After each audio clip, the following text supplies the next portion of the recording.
Selamünaleyküm arkadaşlar. Bu akşam bir afet üstümüze geldi. Hayvanlarımız içine kurtlar girdi.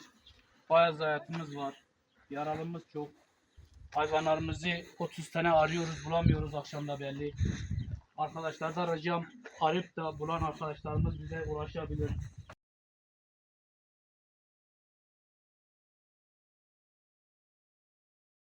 Arkadaşlar bunlar da yaralı olanlar. Bunları da buraya aldık, ilaç da yasak da boştur. Hayvanlarımız hepsi boyunlarında yaralanmış.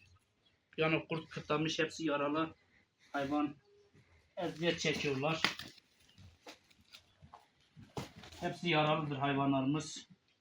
Aynı bu şekilde bayağı talebimiz vardır.